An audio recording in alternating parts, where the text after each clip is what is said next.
Europe 1, il est 8h10, la suite du journal. François Geffrier. Tout est chamboulé depuis un an, mais il y a quelques repères qui demeurent. En voilà un plutôt inattendu.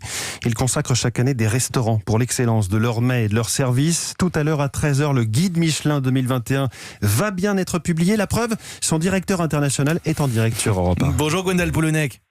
Bonjour. Merci d'être en ligne avec nous ce matin. Un guide Michelin en 2021, alors que les restaurants ont été fermés 3 mois au printemps, puis à nouveau depuis fin octobre. Est-ce que vous êtes sûr que vous vous êtes assis à table et que vous avez goûté des plats ? Oui, comme tous les ans, et je dois vous dire que nos inspectrices et inspecteurs ont réalisé cette année le même nombre de repas que les années précédentes. Mais vous savez, ça fait des mois que les restaurants se battent sans relâche au rythme des fermetures et des ouvertures. Et pour le guide Michelin, plus que jamais, il nous tenait particulièrement à cœur d'honorer ce rendez-vous que nous avons tous les ans avec les chefs, leurs équipes et bien entendu tous les amoureux de bonne table. Mais comment vous avez pu goûter alors les plats ?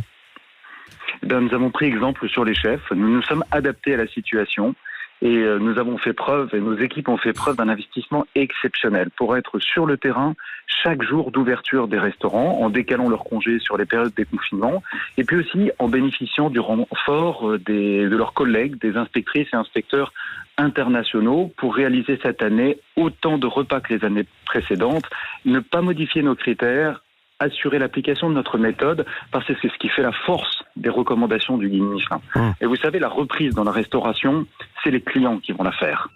Il faut leur donner envie d'y retourner. Les chefs n'ont pas démérité, voire même ils se sont surpassés cette année. Il faut continuer à entretenir cette envie parce que la pérennité des restaurants dépendra de l'envie des clients d'y retourner.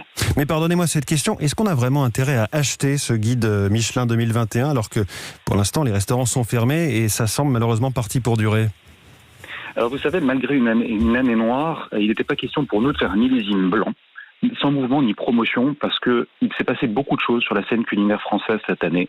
Beaucoup de nouveaux projets, beaucoup d'ouvertures, des projets qui ont aussi abouti dans l'année, même s'ils avaient été lancés les années précédentes, et beaucoup de talents qui ont émergé. Nous avons une très belle promotion à partager, plus de 57 nouvelles étoiles, avec donc une vraie diversité sur l'ensemble du territoire français.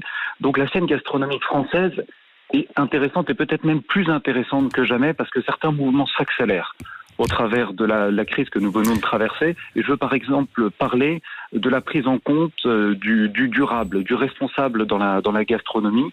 Pendant les périodes de confinement, vous savez, les chefs, et pour la première fois peut-être depuis longtemps, ont du temps de réflexion et du temps pour passer à l'action. Donc en soignant davantage leur approvisionnement auprès des producteurs, voilà, en étant vraiment attentifs à toute cette démarche auprès de l'environnement local et en travaillant aussi sur la réduction des déchets gastronomiques tout en assurant l'excellence de leur table. Merci Gwendal Poulenec, directeur international du guide Michelin, invité du journal de 8h d'Europe 1 en direct. Les révélations, les nouvelles étoiles décernées, c'est tout à l'heure à 13h.